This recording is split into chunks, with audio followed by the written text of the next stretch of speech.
Eu sou Edmilson Amorelli e vocês vão ouvir agora o Endorfina Podcast.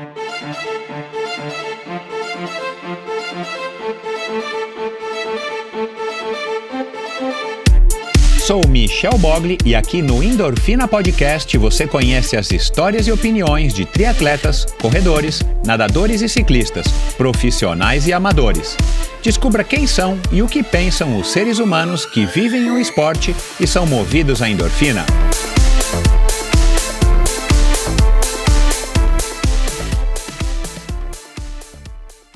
Este episódio foi gravado na casa On Running, na véspera do Ironman Brasil 2019. Recebo hoje para este segundo episódio especial do Ironman Brasil 2019 um mineiro da cidade de Três Corações, que se tornou famosa por ter dado ao mundo uma entidade chamada Pelé. Esse educador físico iniciou sua carreira como preparador do Atlético Mineiro e chegou a ser dono de uma equipe de tênis. Em agosto de 1986, abriu as portas do Centro de Performance Humana, também conhecida como CPH, e durante 11 anos foi preparador físico do tenista Gustavo Kuerten. Como em casa de ferreiro algumas vezes o espeto não é de pau, seu filho mais novo se tornou uma estrela do triatlon brasileiro de longa distância. Para contar um pouco da sua vasta história e opiniões, com vocês o apaixonado pelo ultraciclismo, Edmilson Franqueira Amorelli. Bem-vindo, Edmilson. Obrigado, Michel. Qual a melhor parte de ser o pai do nosso maior candidato ao título aqui em Floripa no domingo? É eu ser o torcedor número 1, né? Eu espero eu me considero um torcedor número 1 dele. Então eu gosto muito, acho que ele faz por merecer, na família toda acredita e além de filho, eu sou fã dele. E qual que é a pior parte? É a responsabilidade, é o peso. O peso da responsabilidade é grande. Eu sei que essa é uma parte mais complicada, porque o esporte exige isso, o esporte te cobra muito isso, as pessoas te cobram também, então você tem que estar preparado para a vitória e para a derrota também. E a responsabilidade, você quer dizer, você sofrendo pelo peso que ele está carregando hoje de ser um franco favorito, de ser o nosso melhor representante do triatlon de longa distância no Brasil, ou a responsabilidade por ele estar representando, enfim, também o Edmilson Amorelli como preparador físico que você é? Não, eu acho que não. Eu acho que eu como pai... Somos duas pessoas, eu como pai e como torcedor. Eu como pai, eu sempre, a preocupação maior é que ele saia bem em aspecto físico, que ele não aconteça nada, que isso é o mais importante, e a consequência de ter um resultado é fruto do trabalho dele, e a gente tem acompanhado diariamente, sabe que isso ele tem feito bem, e agora... a gente só espera que no dia ele consiga emparelhar junto com os seus concorrentes nas melhores condições físicas possíveis. E esperar que o resultado seja legal, que eu acho que traga felicidade para ele. Legal. Isso é o mais importante no final das contas, né? Que ele esteja feliz. Perfeito. Quando é que começou a sua ligação com os esportes, Edmilson? Vamos ver. Garotinho ainda, lá em Três Corações? Não. Porque na minha época, o poder público era bem atuante. O poder público, nós tínhamos na cidade uma praça pública, onde se pagava, hoje seria mais ou menos R$50, e você poderia participar de todos os esportes. E lá começou tudo e tinha esse incentivo do poder público. Hoje não tem. Então começou ali. Dali eu comecei com o esporte, meus pais sempre queriam que a gente saísse da rua, ficasse nas quadras, e começou a escala ali. Dali eu conheci outros atletas, eu era muito menino ainda, jogava vôlei, depois fui convidado para ir para o Minas Tênis Clube de Belo Horizonte para jogar vôlei, joguei na seleção juvenil. E aí começamos a parte. E pelo fato de você saiu de Três Corações com qual idade? Eu saí com 14 anos. Você quando garoto, então você viveu o auge do Pelé. Sim, sim. Tinha alguma coisa em Três Corações que Três Corações conseguiu aproveitar essa fama do Pelé para tentar trazer mais pessoas para o esporte, principalmente o futebol, é claro? Ou... Não, eu acho que a passagem do Pelé dentro da minha cidade foi muito rápida, sabe? Ele só nasceu lá. Entendi. E a vida dele toda foi em Volta Redonda, então Três Corações ainda tem esse estigma de ter o nome dele nascer lá. Mas tem a estátua dele, tem a casa, dele, tal, né? Mas a cidade não teve. Talvez se fosse hoje em dia tivesse aproveitado mais por conta, né, da mudança Exatamente. Tá.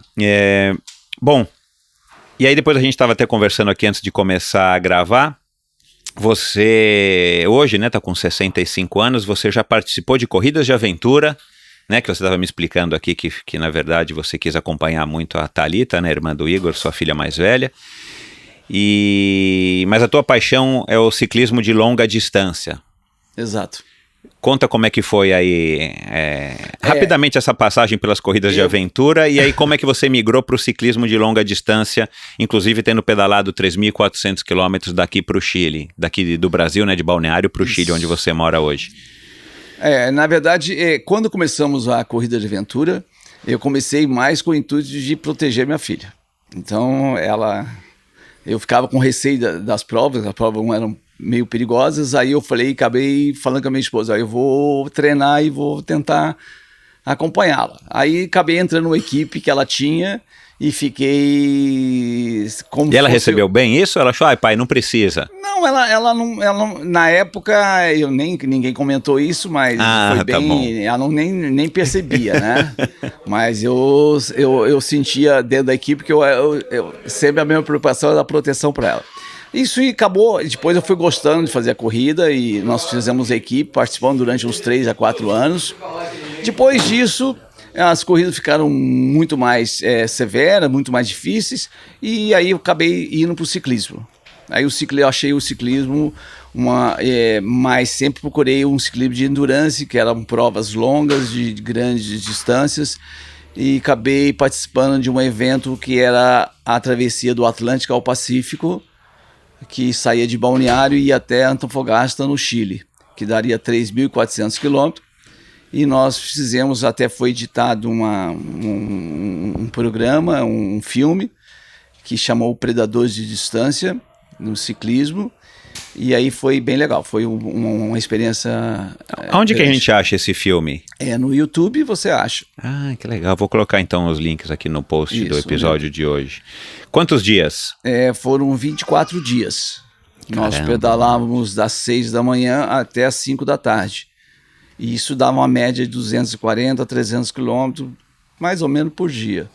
Como é que você se preparou para uma prova dessa? Você chegou a treinar muito ou... Não, na verdade, eles precisavam de um cara mais velho para fazer a prova, porque eles iam, por engraçado, porque eles queriam fazer espécie do Big Brother, uma atividade onde eles queriam fazer, onde eram 5 homens e 2 mulheres, e eles queriam fazer um programa. Entendi, então eles escolheram assim, eles montaram exatamente uma equipe que eles achavam que daria um filme. Isso.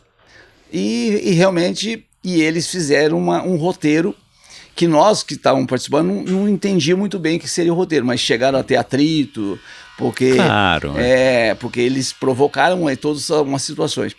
E foi bem legal, foi um filme muito... Teve um longa-metragem, mas eu me preparei, não. Eu comprei a bike há 2 semanas anterior, uma bike que não servia para mim. É uma bike bem maior do que eu podia pedalar. Uma mountain bike ou era uma bike não, era uma de estrada e uma mountain bike.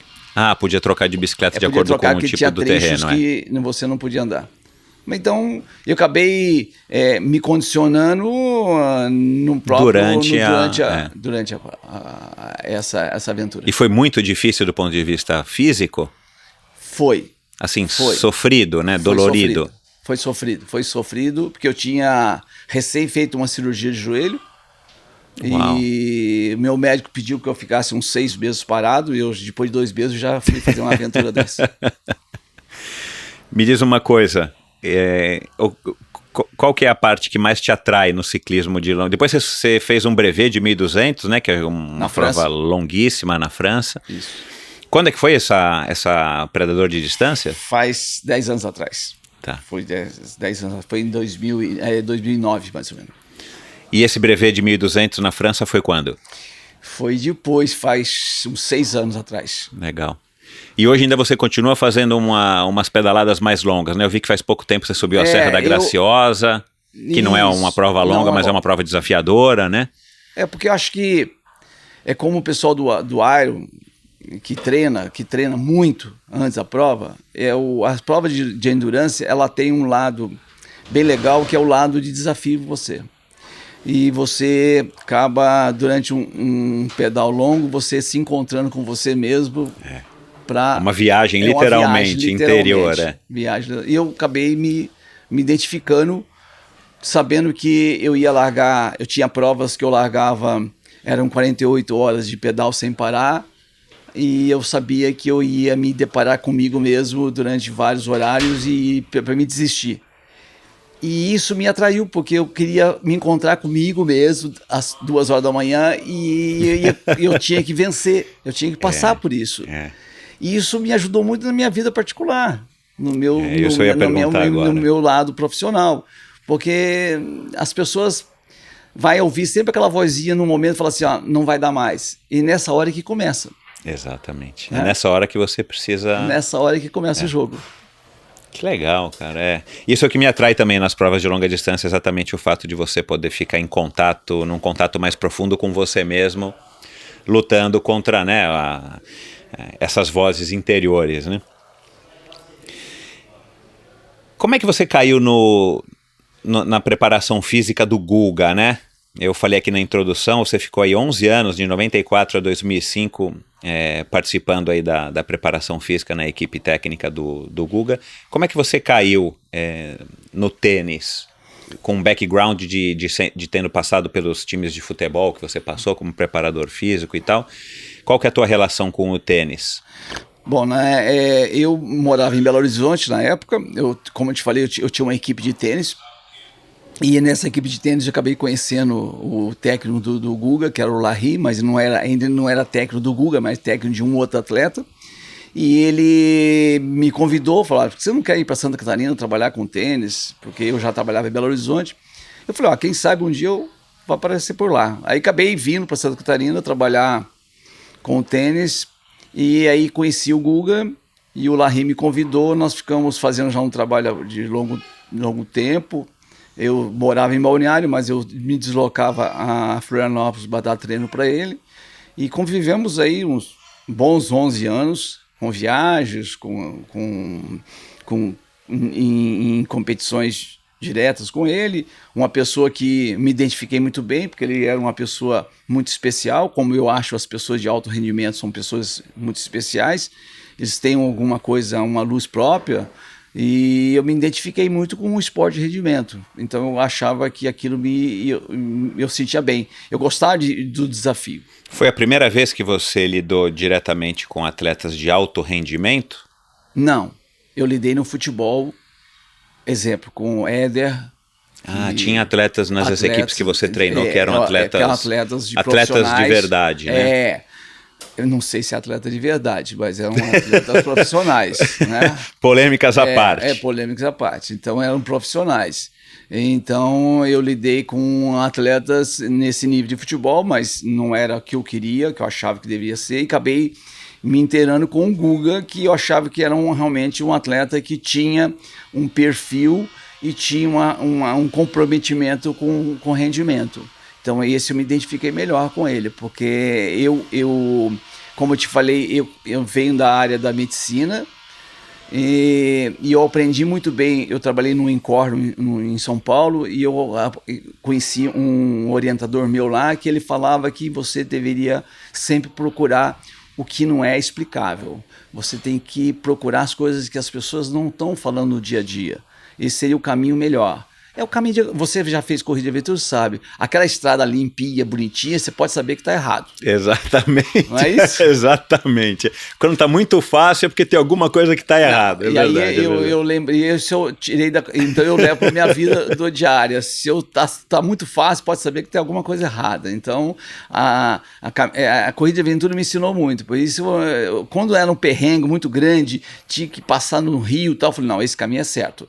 Mas quando a gente pegar uma estrada muito limpa, eu falei, não, Gostei. Pode saber que nós estamos errados.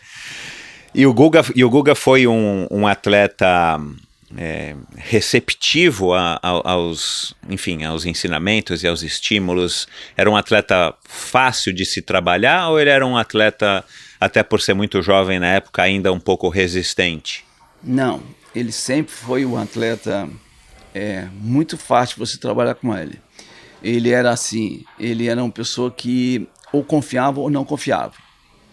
Ele tinha uma maneira de lidar com os treinamentos que eram especiais. Nós tínhamos outros atletas, mas ele tinha uma maneira especial de lidar com o treinamento.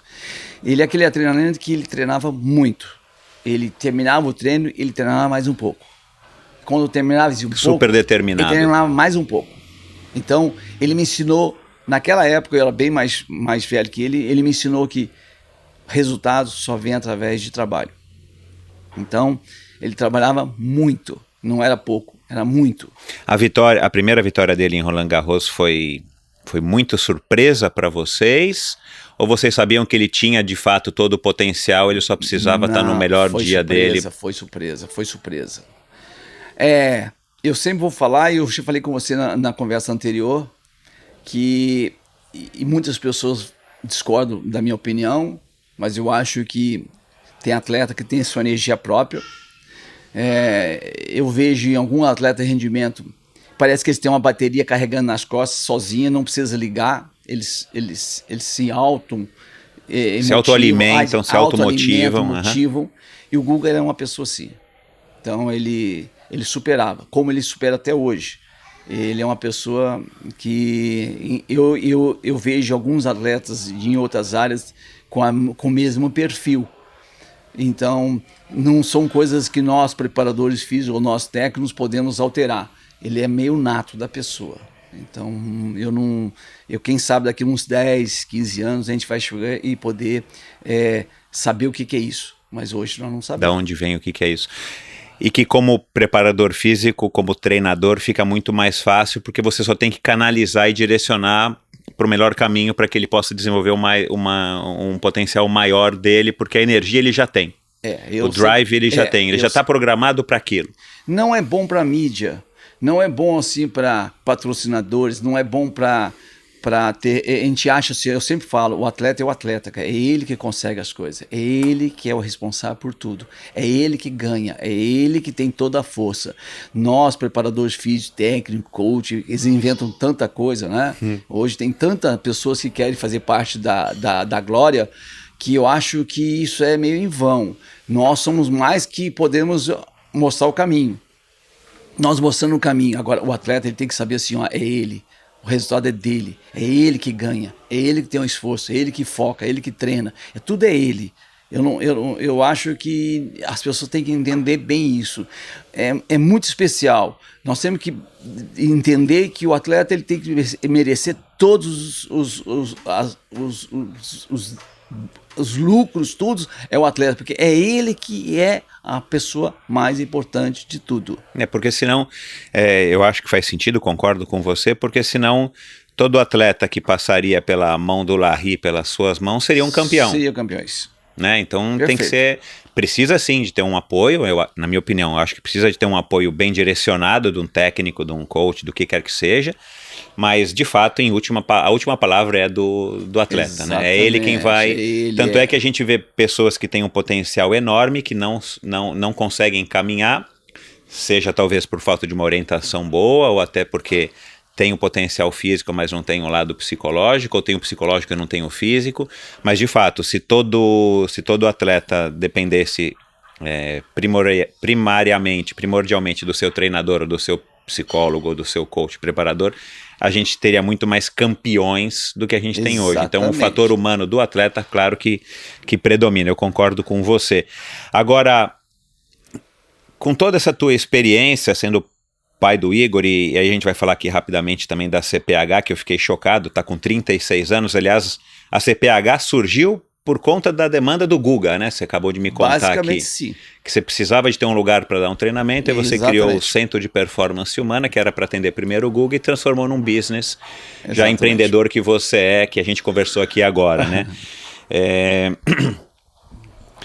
O que mudou em termos da preparação física da época, por exemplo, que você treinava o Guga, que faz muitos anos, para hoje? Seja o atleta profissional, o atleta amador, mas porque basicamente a tua função como preparador físico, claro que tem a parte técnica, que você aprendeu e desenvolve, estuda e continua desenvolvendo e aprendendo, mas tem a parte, no final das contas, tudo se resume a uma relação humana. Uhum. Você com o atleta, você com o atleta amador do teu dia a dia, na CPH até hoje, como com o Igor ou o Guga há muitos anos. Com todo esse avanço da tecnologia, e tem as redes sociais, tem essa ansiedade que hoje em dia o ser humano vive, principalmente nas cidades modernas, o que funcionava antigamente nessa relação com o ser humano e que talvez hoje não funcione mais? Como é que você teve que mudar? Existe alguma coisa que você consegue determinar ou apontar que não é mais como era? Funcionava, mas hoje não funciona mais porque claro que o ser humano não evoluiu nem involuiu. A gente está falando de uma janela de tempo muito curta, mas assim, o mundo ao redor da gente mudou muito, e você com 65 anos sabe disso. Né? Hoje a comunicação está muito mais fácil, a fluência de informações, o atleta chega para você quando ele te pede te busca aí alguma ajuda para perder peso, que seja para ganhar um campeonato amador, que seja para correr uma maratona ou para fazer um Ironman. Ele já chega com uma bagagem, ele não chega cru. Ô Edmilson, me diz como é que eu faço aqui, o que é triatlon? Ele já sabe, ele já pesquisou, né? E o que mudou na visão de um preparador físico? Preparar um Guga, ou na tua época do futebol, ou preparar um atleta amador hoje, não precisa ser profissional? Existem mudanças grandes, né? Há 10, 15 anos atrás, a tecnologia não era como é hoje. Exatamente. Hoje você fala em watts, você fala em IF, você fala em TSS, e hoje o amador, ou a pessoa que está começando, já tem essa linguagem. Ela já chega com essas linguagem. Informações. Se você não falar de watt, ele fala, puxa, eu acho que o Edmilson não sabe. Hoje eu dou um treino pro meu pessoal. Hoje nossas conversas são só em quanto é o seu watts, quanto deu o seu IF, quanto deu o seu TSS, quantos metros você gastou, e a conversa há 10, 15 anos atrás não era assim. Você chegava, o que está escrito na sua camisa aí, endorfina PR, eu coloquei no boné do Guga, num café da manhã na Alemanha, no Campeonato Mundial. E eu escrevi para ele assim, se você não trabalhar em nível de usar a endorfina sua, você não vai conseguir chegar em lugar nenhum. E eu tive uma grande experiência no Mundial com o técnico do Peter Sampras, que ele me viu, eu pegava num quarto de alojamento, ela no estádio, nós tínhamos apartamentos, e eu pegava para fazer o aquecimento do Guga antes da partida, eu treinava com ele dentro do apartamento. Eu usava a cadeira para ele subir e descer, eu usava um espacinho para ele correr de frente e costa. Isso eu fazia antes dos jogos, até que então um fisioterapeuta do Peter Sampras, que era na época o número 1 do mundo, me chamou e falou assim, olha, você não quer vir ver a preparação física do Peter Sampras, já que o seu espaço é pequeno? Eu falei assim, gostaria muito, imagina eu vendo a preparação do Peter Sampras. Quando eu entrei no apartamento dele, ele apagou a luz ficou em meia luz, e eu sentei, ele mandou sentar no sofá, e o Peter Sampras saiu, nem me cumprimentou, lógico, entrou na frente de um espelho, sem raquete, sem nada, e começou a fazer alguns movimentos bem curtos. De tênis. De tênis. Eu achei estranho, logo pensando, eu estou num apartamento correndo com o Guga lá no sofá, mandando ele agachar, levantar, e o Peter sempre ficou na frente do espelho só fazendo pequenos movimentos, e a luz bem escuro. Quando ele acendeu a luz depois de 14 minutos, ele estava transpirando, estava com o suor derretendo. E eu falei assim, mas como ele está derretendo se ele nem mexeu do local? Aí ele foi ensinar, falou assim, ó, essa é a técnica que você vai começar a usar a partir de agora. Seria o setor de concentração, onde você faz todo o seu estímulo sem que haja movimentos mecânicos. Uau, ali eu comecei a ouvi pensar falar assim, disso. ó, alguma coisa estranha está acontecendo. Então eu me senti o ridículo fazer ele subir naquelas poltronas e correr ir no corredor, voltar no corredor, onde o cara do lado fazia um trabalho muito. Isso há 12, 14 anos atrás. Então hoje, e isso é desenvolvido hoje. Então parte do princípio que hoje com a tecnologia, hoje eu consigo, num grupo meu de ciclismo, fazer esse tipo de trabalho. Que as pessoas têm que ter. Se você conseguir que a pessoa tenha esse foco, você conseguiu tudo. Você consegue fazer do grande atleta, você consegue absorver dele o melhor que ele tem por dentro. Só que ele sabe, todos nós, ele na frente, esse que está junto conosco aqui, qualquer um, ele consegue tirar dele 10, 15% da capacidade dele. Só que ele tem que aprender a tirar muito mais que isso. Quando o atleta consegue tirar muito mais que isso, ele passa a ser um campeão. Só que isso ele tem por dentro dele, tá guardado dentro dele. Só que ele tem que saber usar isso. E muitos não sabem usar. Então, e como é que você lida com esse cara que chega já com toda essa informação e ele quer ser o campeão da categoria? Sabe não sei. Eu falo para eles? Tudo isso são dados. Você não pode levar esses dados para uma prova. Porque lá tem um lado emocional, o lado mais importante é o lado de energia. O sincronismo seu com a bike, ou com na corrida, ou na natação é seu. Você tem que saber, os números não vão resolver. Você tem que estar sincronizado, você tem que sincronizar com você. Você vai conseguir muito mais energia, muito mais se você tiver dentro de você mesmo. Não adianta você olhar um Garmin ou qualquer outro aparelho e ver lá, tem 270 watts, eu tenho que ficar em 270 watts. Não vai acontecer isso. Então isso vai acontecer para a maioria. Os grandes atletas, eles vão absorver de outra maneira. De outra maneira. Pode ter certeza que eles... Por isso que você fala assim, ó, aquele cara saiu muito bem, mas ele consegue retirar dele uma quantidade maior que os outros não estão conseguindo tirar, por causa da tecnologia. Bacana. A quem você deve essa longevidade da CPH? 36 anos, eu imagino que ela esteja numa fase ainda boa, né? Ou uma fase boa, se aproveitando também do triatlon. A CPH foi mais ou menos o tipo de corrida de aventura. Eu sempre procurei as estradas que ninguém gostaria de passear. Todas as entidades dentro da nossa cidade procuravam uma estrada bem plana, aberta. Eu sempre procurei os caminhos mais difíceis. Então eu procurei as atividades que trariam uma dificuldade maior. Então, por ter a facilidade de ter já trabalhado com o Guga, já existe um nome, já existiam umas pessoas que já me procuravam, porque achavam que se o Guga estava em primeiro do mundo, todo mundo poderia ser o primeiro do mundo. Já era o marketing. Mas nós sempre trabalhamos um pouquinho diferenciado. Nós, quando começamos a mexer com o triatlo, nós começamos a preocupar assim, não adiantamos pensar na programação física. Nós temos que pensar assim, qual vai ser o menor tempo para ele poder receber um novo estímulo. Isso ninguém fazia no Brasil. Então, se você olhasse um treinamento, você fazia um treinamento hoje, imaginava assim, eu vou ter que ter tantas horas de repouso. E nós começamos a pensar assim, nós temos que arranjar um trabalho que pudesse encurtar esse tempo de estímulo. Esse seria o diferencial no Brasil, se nós fizéssemos um trabalho diferente. Então começamos a procurar saber assim, se eu faço um estímulo de bike hoje, ele vai pedalar, exemplo, 60 km, e agora ele vai trabalhar só na quarta-feira, outro daqui 3 dias, eu falo assim, não, peraí, tem que ter alguma coisa, vamos encurtar isso aí. Nós precisamos arranjar um jeito que o atleta receba o estímulo de hoje, ele possa receber estímulo amanhã, e assim vai, sem que haja lesão. Esse é o grande segredo. Então, nós abrimos um setor dentro da nossa academia onde nós preocupamos com a parte de reabilitação dos atletas, para encurtar o tempo de estímulo deles. Recuperação. Então, esse foi um diferencial que nós tivemos. Isso fez na época, quando nós abrimos o setor de recover, todo mundo achou, mas para que isso? E isso foi o nosso diferencial para os nossos atletas.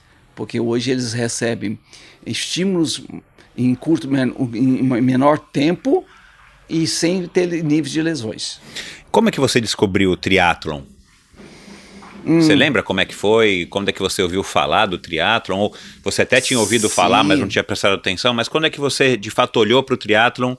E, enfim, aí conta um pouquinho também da história da ligação do Igor com o triatlon. Mas quando é que foi que você, Edmilson, prestou atenção no triatlon e acabou depois, consequentemente, tendo o Igor e trabalhando com o triatlon? A Thalita também fez, né? A Ironman, você me contou, eu não sabia. Os dois. É porque, na verdade, sempre nós, eu e minha esposa, sempre tinha aquela preocupação de colocar eles num caminho assim que seja mais tranquilo, porque a nossa cidade é uma cidade muito turística, tinha muita festa, e aí nós vamos colocar... E nós ficamos sabendo que ia ter uma prova de triatlo aqui, que era famosa, Ironman aqui, e nossos filhos treinavam, eles faziam faculdade em Florianópolis.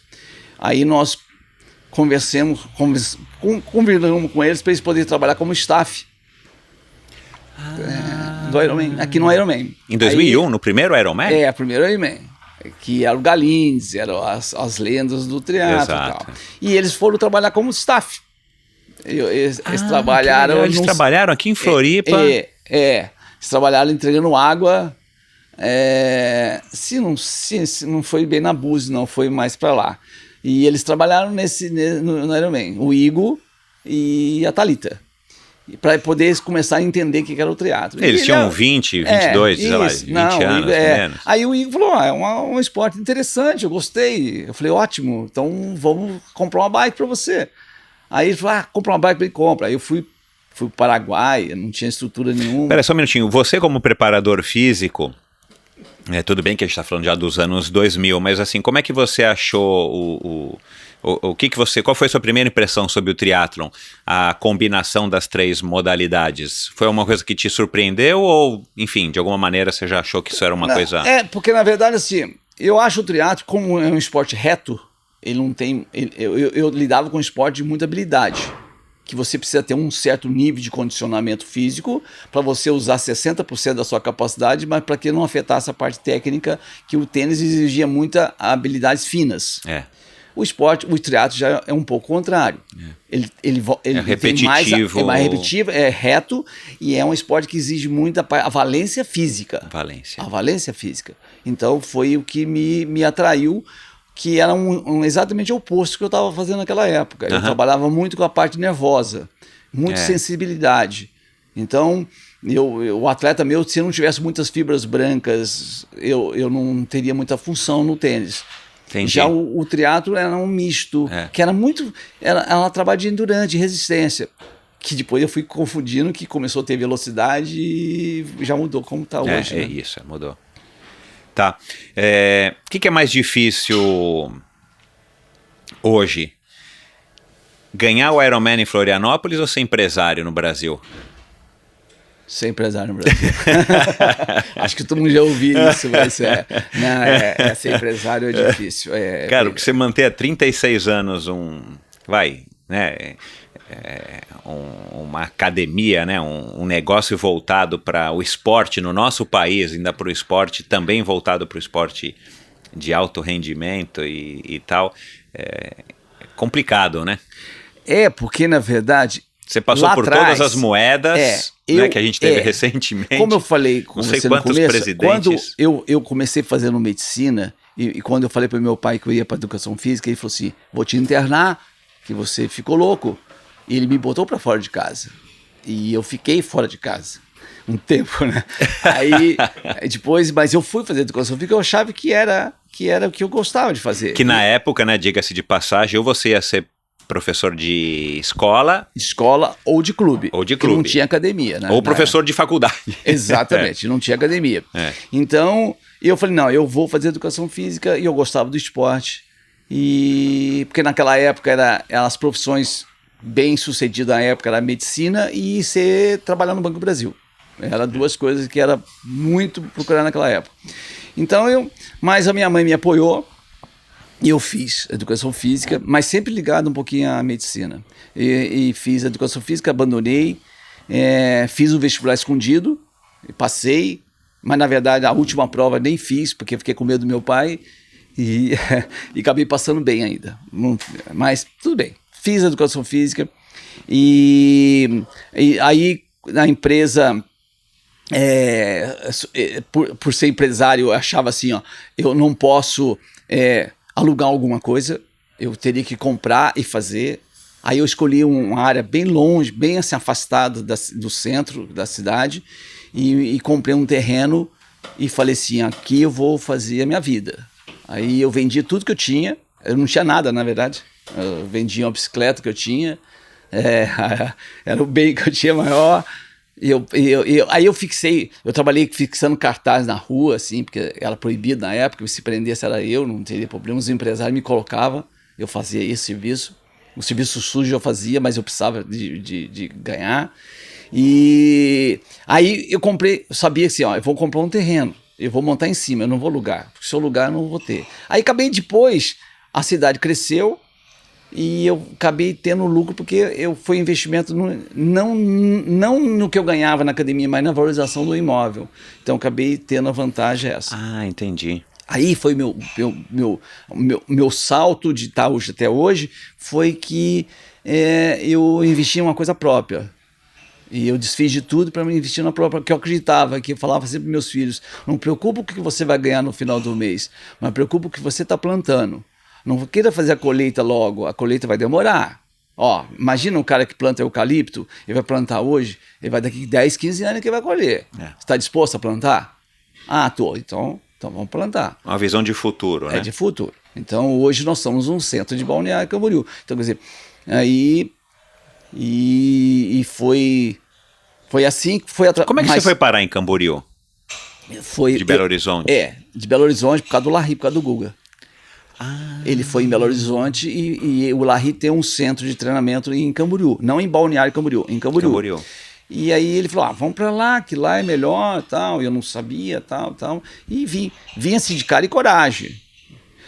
Meus pais tinham passado férias aqui, meu pai faleceu aqui, minha mãe não queria voltar para Belo Horizonte. E aí eu falei assim, não, eu larguei tudo lá e vim para ficar com ela.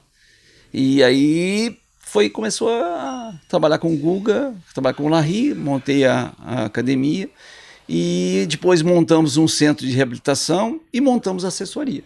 Então hoje nós temos 3 empresas, hoje nós temos quase 200, 300 alunos na assessoria, nós temos 1.400 alunos na academia. E é uma academia grande? Ela tem 2.400 metros quadrados. Uau. Ela começou com 300 metros quadrados. Você foi expandido no próprio terreno que você comprou ou foi comprando terrenos adjacentes? Na verdade, eu comprei um terreno de um senhor que era comandante da Marinha no Rio, e ele falou assim que estava doido para voltar para o Rio de Janeiro, que não aguentava ficar em Balneário. Aí ele tinha uma casa e 6 terrenos juntos. Eu falei assim, mas eu não tenho condição de comprar nem meio terreno. Ele falou o seguinte, você compra e o mês que vem, se você não conseguir, você vende outro, você vai vendendo e vai me pagando. E eu fui assim, aí eu comprei dele. Que legal. E foi bem assim, complicado, porque na época era bem difícil. Mas hoje eu me vejo assim, como empreendedor, principalmente na área esportiva, né? Então a gente tem investido mais. Hoje nós estamos planejando fazer agora um mini hotel com pressurizados, nós temos incentivo da cidade mesmo, nós estamos pensando em fazer esse hotel que vai simular uma altimetria maior para fazer a adaptação dos atletas. Uau, que legal. Então aí já está já começando a fazer esses E você me contou que a Thalita é quem te ajuda, né, a tomar conta aí também da CPH, né? Teu braço na verdade, direito lá. A minha filha hoje é meu braço direito, ela é além de ser formada, tem especializações, pós-graduação, e ela é meu braço direito. É meu braço direito e é minha concorrente dos meus treinos também, porque eu ainda dou treino e ela dá treino, o mesmo treino que eu, né? Uhum. Então, só que eu sou de falar mais, ela é de falar menos. Ela vai estar aqui em Floripa no domingo? Ela é atleta, ela já foi atleta, já fez Kona. Ela está aqui em Floripa porque ela é assessora do meu filho, ela é a primeira. Eu falo assim, eu e minha esposa somos os primeiros que torcemos para ele, e ela é a terceira, mas eu acho que ela vive em função do meu filho, do meu Igor. Legal. Os dois. O irmão mais novo, né, e campeão, ela deve ter uma relação legal com ele, né? Sofre muito com isso. O que significa para você, para tua família, né, essa ligação tão forte, né? A gente não falou aqui, mas a gente conversou antes, né? Da gravação, que a sua esposa Marta, né? Exato. Mãe do Igor. Ela é professora também, professora de natação, isso, inclusive, né? Isso. O que significa o Ironman de Florianópolis para o Zamorelli? É que tudo começou, né? Aqui foi para nós, desde a primeira prova que o Igor fez, foi assim, nós temos aqui existe uma energia, não só para ele, né? A maioria dos atletas aqui que vem para cá sabe que aqui é uma prova especial. Ele já participa de várias provas, mas aqui para nós, não é que a gente esteja morando aqui perto, mas a gente sabe que o clima aqui é muito bom. A torcida, as pessoas, é um local legal e só traz boas lembranças.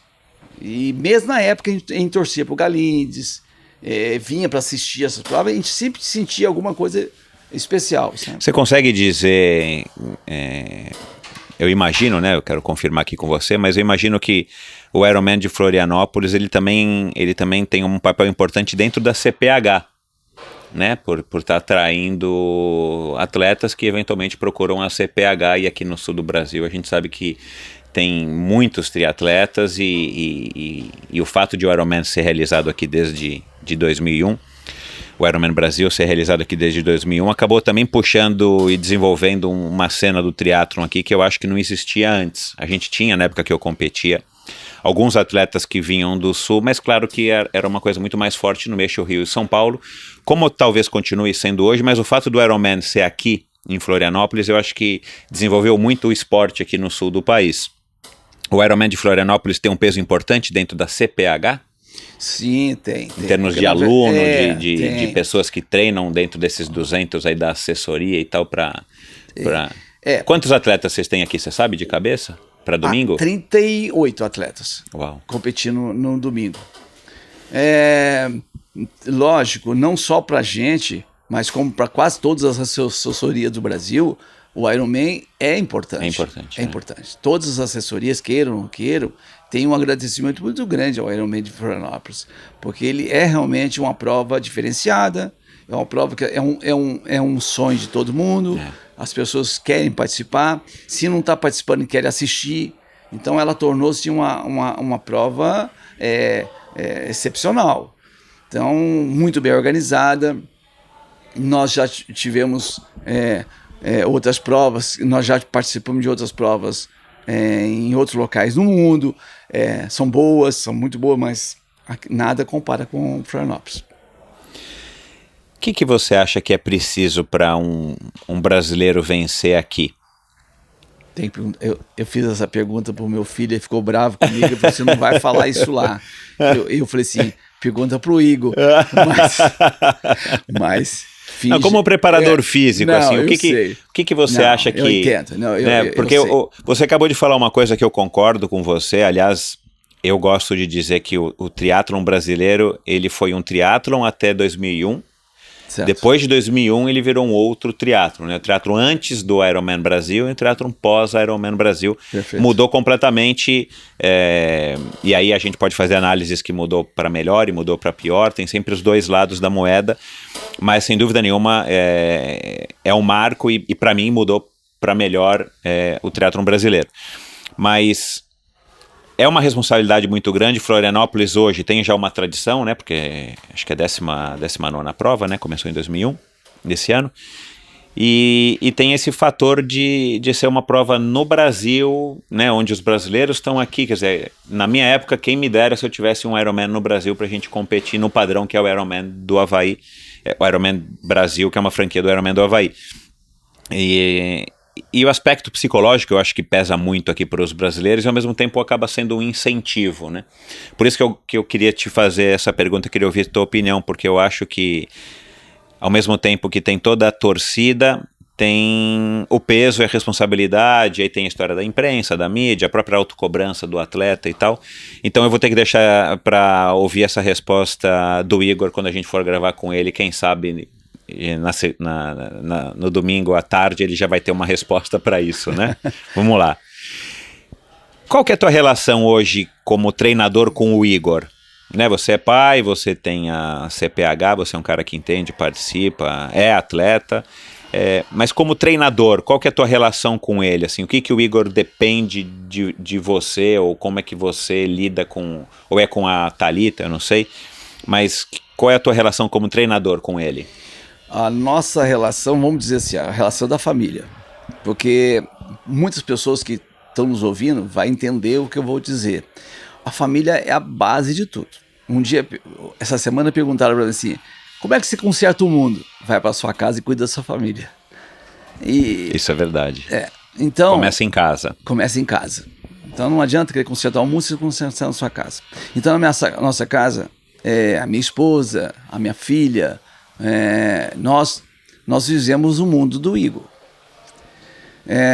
Ele pode comer isso, todo mundo come aquilo. Ele dorme tal hora, nós dormimos aquela hora. Ele levanta aquela hora, nós levantamos aquela hora. Então nós vivemos o mundo dele. E o mundo dele é duro. É muito duro. Então a gente está ali porque os pais, nós, da família, nós ficamos, é como se fosse uma guerra. Nós somos as pessoas que ficamos lá atrás para esperar as pessoas machucadas, que vão arrumar, que vão preparar para voltar lá para frente para a guerra novamente. Vocês são literalmente a base. A base atrás. Então nós sabemos que no domingo nós já esperamos lá atrás, ficamos lá atrás para esperar assim, o que vai acontecer. A retaguarda. A retaguarda. Porque a família é mais, não só do Igor, mas de todos os atletas de vocês, a família é fundamental. Porque numa vitória é bom para todo mundo. Agora, num resultado não negativo, é da família. Porque nós vamos ter que botar na maca e recuperar. E assim funciona. As pessoas, eu lembro em Ario, que Igor ficou em segundo, terceiro lugar, que ele teve que tomar soro de madrugada. E teve uma cena muito legal que eu sempre gosto de falar. Ele terminou a prova muito mal e nós levamos... mal fisicamente. Mal fisicamente. Ele teve um nível de acidose muito alto e ele precisava... A taxa de glicose abaixou muito, ele precisava fazer uma reposição urgente. Nós fomos para esse local e isso era 00:30, e ainda estava rolando a chegada de alguns atletas. e ele estava tomando soro e eu vi uma cena que me deixou extremamente motivado. Que eu vi um atleta que participou do Iron, estava tomando soro e ele estava vibrando na maca com as pessoas que estavam chegando. Então, o Iron é uma coisa extraordinária e a família ela é fundamental, porque nós sabemos que os resultados de domingo são todos, você não pode dizer qual vai ser o resultado, mas a gente tem que ter preparado para todos eles, para a vitória, né? E para a derrota, ou para o resultado não que seja satisfatório para ele. Então nós temos que estar preparados, a família tem que estar. Então a família é fundamental para o atleta. Você tem que dar para ele a tranquilidade, ele tem que ser feliz do que está fazendo. Ele não pode fazer um esporte tipo assim, cara, tá na hora de você parar com isso, vai trabalhar, tá? Isso não pode existir. Isso você sabe que acontece muito. Muito. E a pessoa é cobrada, você devia largar isso, porque... E nós não. Nós acreditamos como ele acredita. E ele mesmo, se você perguntar para ele, fala assim, você faria alguma coisa nessa vida se fosse o teatro? Ele falou assim, hoje eu não faria mais nada a não ser o teatro. E ele pensa exatamente assim. E a família pensa exatamente assim. Então ele é um homem menino. Ele tem um coração maravilhoso e ele é uma pessoa assim, que dedica e treina muito. Quando eu falar muito, você põe mais 3 vezes isso. Muito, muito e muito. Então ele nunca está contente com o que ele treina. Ele sempre treina a mais do que é possível. Então, quando você fala assim, ó, esse é o impossível você treinar isso, pode saber que ele vai treinar um pouco mais. E isso é aquela resposta que eu te falo, para uma pessoa ganhar um Ironman, não só em Florianópolis, em outro lugar, ele tem que saber assim, ó, qual que é o impossível treinar? É isso? Então vou treinar um pouquinho mais. Qual é a hora que vem aquela voz tipo assim, ó, eu não aguento mais? É ali que está começando o treinamento seu. Então, eu sempre falo, é esse momento que você faz o atleta de alto rendimento treinar. Ele consegue passar por essa fase. Maior parte não passa por essa fase. Quando ele recebe aquela voz, não vai dar, ele para. E o atleta de alto rendimento, ele tem que saber superar essa parte. Vamos falar em lado fisiológico? Não estou falando só lado fisiológico. Vamos falar em lado fisiológico, que você vai estar com adaptação à acidose. Isso tudo é importante. Mas eu acho que o mais importante é o lado emocional do atleta. Ele souber absorver o máximo possível. Ele chegar e falar assim, essa prova eu vou me dar 110% de mim. Porque ele vai entender assim, essa prova é a hora da minha alegria, da minha festa. O meu sofrimento já foi todo lá atrás, onde eu treinei. Então, essa é a parte da família. Nós temos que acreditar e sempre acreditamos nele. E falar para eles, nós estamos com você, por der e vier. Legal. O Igor é mais dedicado ou talentoso? Ou os dois? Eu vou dizer que ele é muito mais dedicado. Do que talentoso? Ele é 85% dedicação. E da onde você acha que vem essa força dele? Essa bateria que você falou, ele herdou de você, da mãe? Eu não posso falar porque a mãe fica brava. Que nós fizemos um exame que se faz para saber qual é as curvas de genética. Vocês fizeram? E a minha deu alto rendimento, a dela não. Então ela fica muito brava. Então eu não gosto de falar que é isso não. Puxou o pai. Bom, ela não vai estar ouvindo, não tem problema. A Marta não vai ouvir esse podcast. Não, mas eu vou te falar. Mas você reconhece, né? Eu também tenho 2 filhos, 2 filhas, mas tem uma distância muito grande, não dá muito para comparar ainda, porque uma bem novinha, mas você tem 2 filhos com idades próximas. Você reconhece na Thalita também um pouco dessas características do Igor com relação às qualidades e as características para o esporte, ou são completamente 2 pessoas diferentes, muito embora ela tenha feito até Kona? Sim. Cara, que legal, eu não sabia que ela tinha feito Kona, que bacana. Ela chegou a fazer Kona.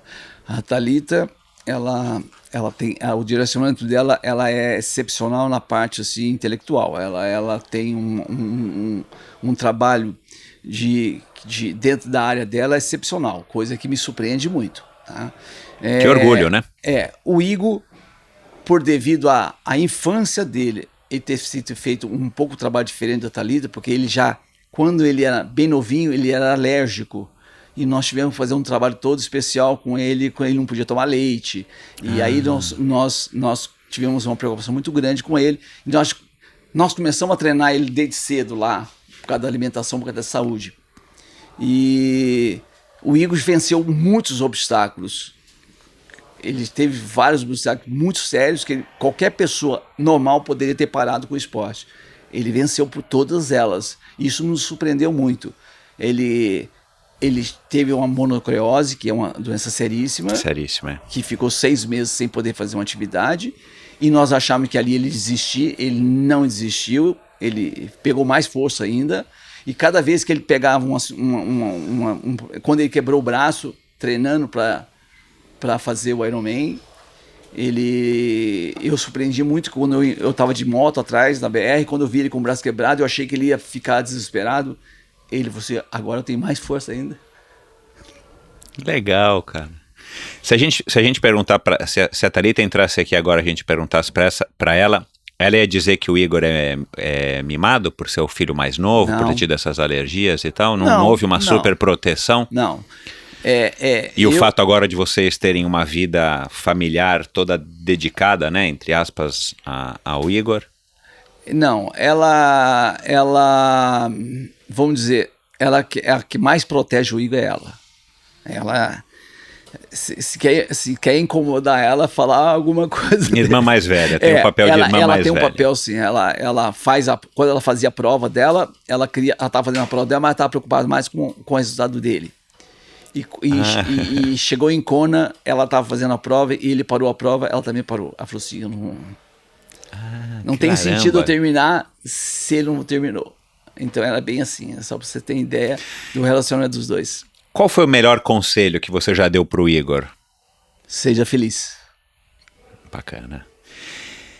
Legal demais, isso aí. E né, depois de tanto tempo aí envolvido com o triatlon e tal, e como preparador físico e também, enfim, né, trabalhar com isso dentro da CPH, como é que você vê o futuro do triatlon daqui a 10 anos, vamos dizer? O que você acha que vai acontecer? Você acha que o Ironman... Né, existem dados que dizem que o Ironman tá decaindo um pouco em termos de participação. O 70.3 surgiu e cresceu muito, né? O circuito mundial de 70.3, que é a metade do Ironman, é uma distância muito mais convidativa e muito mais factível, né? Por todos os motivos óbvios. O triatlon das Olimpíadas mudou muito e agora está mudando de novo com a chegada do revezamento no ano que vem e tal. Você consegue ter uma opinião e vislumbrar como é que você imagina o triatlon daqui a 10 anos? Você acha que o Ironman é uma coisa que vai... Claro que vai continuar existindo, mas eu digo, você acha que o Ironman vai continuar tão popular quanto é hoje, embora talvez seja um pouquinho menos popular do que há poucos anos? Eu acho o contrário, eu acho que os esportes de endurance vai crescer muito. Por quê? Porque eu acho assim, ó, vamos dizer, vou fazer umas comparações meio loucas aqui, vocês vão me entender. As pessoas hoje querem sobrevida, as pessoas não querem mais, hoje nós estamos falando em 80 anos, 90 anos, eu quero treinar mais uns 20 anos,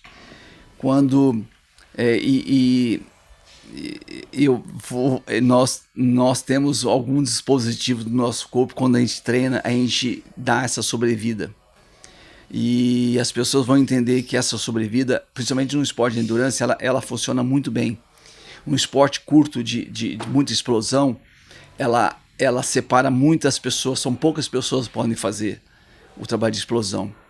O esporte olímpico, você pode ver que o triatlo olímpico, ele está pouco sobrevivendo. O esporte de longa duração é um espaço mais democrático, ele serve para muitas pessoas fazerem. Então eu acredito que o esporte de endurance vai ser, e vai ser ainda mais procurado. Em questões de hoje, você encontra uma pessoa em condição normal, é um desafio para ele. Ele treina 3 horas, 4 horas, mas se você pedir para ele treinar 20 minutos, uma intensidade altíssima, não vai ser legal, porque ele vai trabalhar as fibras nervosas e ele vai sair sob um estresse que ele não é legal para ele. Eu sempre brinco para as pessoas, se você quiser medir a sua idade, você tem idade cronológica e idade fisiológica.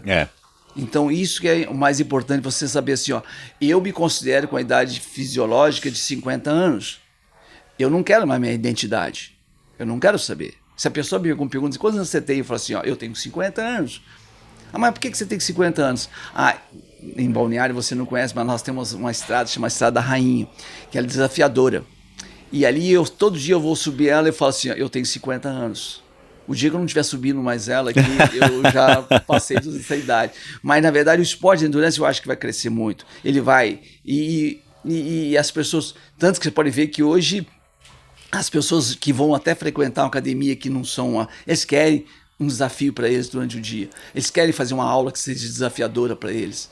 Então, isso eu acho que... Será que não tem mais a ver com o desafio do que com a longevidade? Também. também. Porque Mas também tem desafio. tem um dizer aí, não sei quem foi que falou isso, mas é comum de se ouvir que hoje, os 50 de hoje, né, quer dizer, os 50 de antes, hoje são os 40, né, então a gente consegue, de fato, não só estamos vivendo mais, mas a gente consegue viver com mais qualidade por mais tempo. Exatamente, né? exatamente. Haja visto você, que tem 65 anos, né, e para quem não tá aqui, mas você é uma pessoa que tem uma forma física aparentemente invejável, né?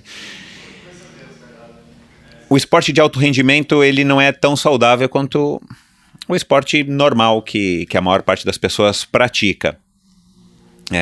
Enfim, lesões, problemas menores e maiores de saúde, muitas vezes até algumas sequelas também maiores ou menores. O Igor já está nessa há muito tempo e ainda tem 34 anos. Você acha que ele vai chegar aos 65 tão bem quanto você? Eu acho que ele vai chegar. Eu vou pensar assim, ó, o esporte de alto rendimento, eu sempre falei assim na época, é você treinar um atleta no parapeito de um prédio de 30 andares. Ah, mas não é perigoso? É lógico. Se você tentar treinar lá dentro do apartamento, do 30 andares, você não vai dar em nada. Se você pedir para um cara da Fórmula 1 andar, eu não posso estragar meu carro, você tem que andar 100 por hora, ele não vai ganhar nada. Ele vai ter que sempre correr o risco. Ele vai ter que sempre estar no limite dele, no limite. Então, hoje, o atleta de alto rendimento, ele tem que trabalhar no limite dele. Só que hoje, como existe muita maneira de você controlar isso, é fácil você, por exemplo, um atleta passar um ano inteiro sem ter uma lesão nenhuma. Isso é um mérito que nós estamos tendo há 2 a 3 anos sem ter uma lesão nenhuma, a não ser lesões de queda de bike. Claro, que claro, aí já não são acidentes. São acidentes. Mas eu acho assim, hoje um indivíduo normal, que não compete, ele deveria fazer desafios durante todos os dias dele. Se ele quiser preservar a saúde, ele vai ter que expor o corpo dele. Hoje, a medicina já diz exatamente isso, que você tem que expor o seu corpo a um limite para que você possa ter grandes resultados. E você não pode pensar assim, mas se eu fizer isso, eu vou machucar. Mas se você não fizer nada, vai ser pior. Uhum. Entendeu? Então eu penso. É uma linha tênue. Exatamente. Ela é bem ali onde a gente chama de limiar 1 e limiar 2. Se você ficar na zona de conforto, você não vai conseguir ter grandes resultados. Você vai ter que ir para uma zona fora da zona de conforto para você ter saúde. E hoje, antigamente você não falava. Hoje você chegar na medicina e fala assim, vai caminhar na praia. Hoje não, hoje são os hits, hoje são atividades intensas a certo ponto, né? A história de correr ou caminhar, sei lá, 30 minutos 3 vezes por semana já foi, né? Já foi. O corpo se adapta e depois não traz benefício nenhum para você, é verdade. Exatamente. Como é que você conseguiu chegar então aos 65 tão bem assim? Primeiro... Tem algum segredo? Sabe o que eu acho, viu, Michel? Sabe que eu chego à conclusão assim... Primeira coisa, aquilo que eu falo pro meu filho, a gente tem que ser feliz, cara. Primeira coisa, a nossa vida é uma corrente cheia de elos. Cada elo é uma coisa, a família é um, o dinheiro é outro, esporte é um, e assim vai. Você tem que juntar vários elos para você falar que você tem uma qualidade de vida boa. Primeiro, moramos num local maravilhoso onde nós temos tranquilidade. Vivemos o esporte, que é uma coisa extremamente agradável. Trabalhamos, temos saúde, então, e somos felizes. Então, eu acho que os 65 anos para mim, parece que eu estou começando a minha vida agora. Eu me sinto agora. O meu filho vai competir agora e eu vou competir no domingo. Eu vou torcer para ele agora e ele vai torcer para mim no domingo. Então, nós revezamos assim. Então, a nossa vida é essa. Eu falei para ele, eu vou para Florianópolis, vou torcer para você, mas no final de semana que vem ele preocupa muito comigo. Então, ele acompanha as provas minhas. Então, e a minha esposa é o que dá suporte disso tudo. Então, o segredo, eu sempre falo. A Marta pedala com você? Pedala. Ah, tá, eu vi ela uma não foto, pedalava. Ela não pedalava. Aí eu acabei botando ela no eixo agora. Hoje ela pedala, compete junto também. Então, é a família toda. Cara, que legal isso. Posso fazer aqui, antes da gente encerrar, umas perguntas para você responder da maneira mais rápida e com a primeira coisa que lhe vem à cabeça, uma brincadeira que eu gosto de fazer de vez em quando. Lógico. O que é sucesso para você?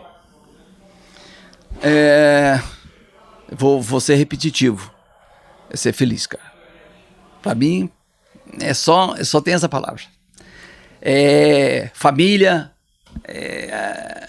família, alegria, sucesso. Para mim é família, estar sempre junto com eles. Enquanto eu estiver com a minha família, eu sou uma pessoa vitoriosa. Vocês são casados há quantos anos? Cara, deve ter uns 40 anos. Antes da CPH. Antes da CPH. Ah, bom, a CPH foi quando nasceu. Sim, exatamente, a Thalita. Que também é difícil, né? Manter um casamento por tanto tempo, né? Não é uma tarefa fácil. É uma parceria. É uma parceria. É como se fosse uma sociedade, uma sociedade. É uma sociedade. Um ídolo. Guga. Ontem ou hoje? Hoje. E o doping? Negativo. Quem vence no domingo? Meu filho. Ei, gostei dessa resposta. Desculpa. No que você acreditava e agora você não acredita mais? Na vida, do ponto de vista pessoal, familiar, o que você não acreditava e que você acreditava, perdão, e que você não acredita mais? Eu não acreditava em energia interna. Eu achava isso uma besteira que se falava. Hoje eu acredito mais que existe alguma coisa a mais que você pode subtrair de um atleta, que é um potencial que ele... Pode extrair de um atleta. Pode extrair de um atleta. Isso acho que é uma coisa que está começando a surgir e eu fui aprender há 10 anos atrás e sempre fico no foco. Acho que você pode subtrair algo mais. Todo mundo, qualquer um, tem mais para poder explorar. Tá por dentro, só que ele precisa explorar isso. Que essa história dessa bateria que você falou, exatamente, uma coisa que tem em algumas pessoas que deixam elas iluminadas. Uma pessoa pode ganhar um Iron, a pessoa pode ganhar uma prova, só que ele tem que acreditar. E esse acreditar, ele vai ter que saber treinar ele por dentro, ele mesmo. Ele vai ter que olhar pro espelho e tirar dele mesmo isso. Não é o técnico, não é o coach, não é o preparador, é ele mesmo. Ele vai ter que saber explorar isso. Ele sabe que uma coisa que eu quero que ele tenha ciente, ele tem isso dentro dele. Aí vai ter que explorar. Se ele souber uma forma de explorar, ele vai conseguir. Só para emendar nesse assunto antes de fato encerrar, mas você falou uma coisa agora e eu lembrei da gravação que eu fiz com o... Oh, meu Deus do céu. Tava na ponta da língua aqui agora, como é que eu fui esquecer? A gravação que eu fiz com o Avancini, meu Deus do céu, E a história do Avancini é uma história muito peculiar, eu nunca tinha ouvido nada nesse sentido. Ele foi desacreditado pelos técnicos depois de uma temporada na Europa e falou, cara, você não é para competir na elite, volta pro Brasil e vai tocar a tua vida, vai correr tuas provas, é um atleta bom, mas não de elite. E ele disse que mais ou menos ele sabia disso, ele já sentia isso, que ele não era um atleta tão bom ou tão bem dotado quanto os que ele competiu lá nessa temporada na Europa. E quando ele voltou para o Brasil, ele ainda resolveu, né, a esperança é a última que morre, ele disse que ele resolveu ainda dar mais uma última tentada.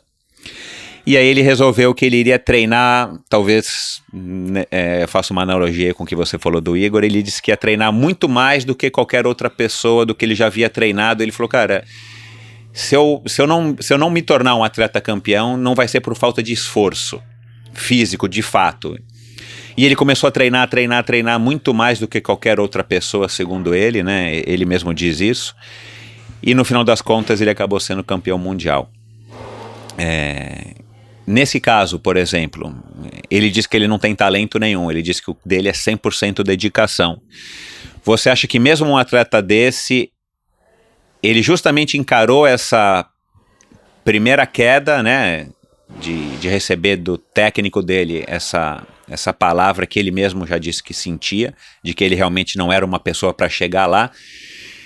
Você acha que ele, no caso, também tem essa bateria, justamente que foi isso que fez ele resolver treinar um absurdo depois e acabou vencendo? Ele só não tinha descoberto talvez isso ainda. Eu concordo plenamente. Eu acho que... Ou você acha que ele adquiriu isso? Não. Ele simplesmente, ele se encontrou com ele. Ele se encontrou. Ele se encontrou e falou assim, não, agora eu vou mostrar que eu tenho capacidade. E as pessoas costumam chamar isso de motivação, entendeu? A motivação você tem que tirar de você mesmo. Ninguém vai te dar essa motivação. As pessoas não vão virar e te vender essa motivação para você. Você vai ter que tirar de você mesmo. Você vai ter que passar o filme na sua cabeça. Você vai ter que ver essa prova sua. Você vai ver as pessoas aplaudindo para você. Você vai ver o placar te mostrando o seu tempo de 7 horas e 49. Você vai ter que ver isso tudo. No treino, você tem que estar vivenciando isso. É isso que te faz você abrir e você é capaz de fazer. Eu dou um treino para uns alunos e eu tenho umas meninas muito boas. Hoje eu falo, não adianta vocês fazerem um treino se vocês não tirarem de vocês de dentro aquilo que vocês precisam para uma prova. E isso vocês vão ter que tirar. Na Alemanha, só para te prolongar um pouquinho, na Alemanha, o Igor foi fazer o campeonato europeu porque precisava classificar para a Kona e ele precisava ficar entre os 5... daquela etapa para ele poder classificar para a Kona. E porque era a última chance, praticamente quase seria a última chance dele fazer. Nós fomos para a Alemanha e ele fez uma prova e no final ele pedalou muito bem e no final um atleta que vai competir amanhã passou por ele e não classificou. E nós chegamos no hotel baqueado. E o técnico virou na cama e eu perguntei, e aí? E agora? Ele falou assim, agora acabou. Agora não tem mais chance. Eu falei assim, não, peraí. Me diz o seguinte, mas não tem nenhuma? Não, tem, mas é muito remota. É muito remota. Ele teria que ganhar um Iron para classificar. Eu falei, então tem chance. Exatamente, Então tem chance. Então vamos atrás. Não deu outra. Ele foi para a Holanda, ganhou a Holanda e classificou. Então, você tem que acreditar. Em todos os momentos você tem que acreditar. Você não pode em nenhum momento, e o atleta, eu falo isso para o atleta, não pense que as pessoas vão te fazer levar você ao pódio. Você próprio que vai levar você ao pódio. Você mesmo que vai ter que explorar o que você tem de potencial. Todos nós temos, só que alguns têm que explorar. Você vai encontrar um grande empresário, você vai encontrar um grande jogador de golfe, você vai encontrar grandes pessoas que conseguem explorar. Você vai encontrar até um grande pastor que consegue arrebanhar um monte de pessoas para poder falar aquilo que as pessoas querem ouvir. Só que ele teve o dom de explorar aquilo que ele é capaz. Então o atleta tem a capacidade. Não estou dizendo desprezar nada. Explorar aquilo que ele tem capacidade de fazer. Então é treinar, treinar e treinar. Legal. Foi um prazer. Obrigado, Edmilson. Quer dar aí um último recado antes da gente encerrar esse bate-papo muito legal aí de hoje?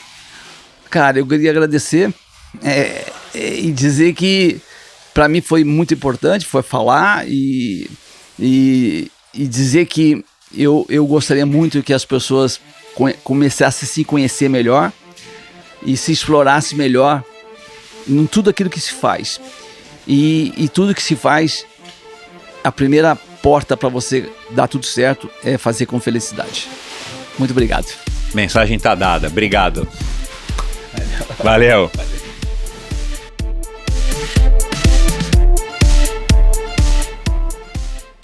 Muito obrigado a On Running por apoiar esta série de episódios especiais do Ironman Brasil 2019.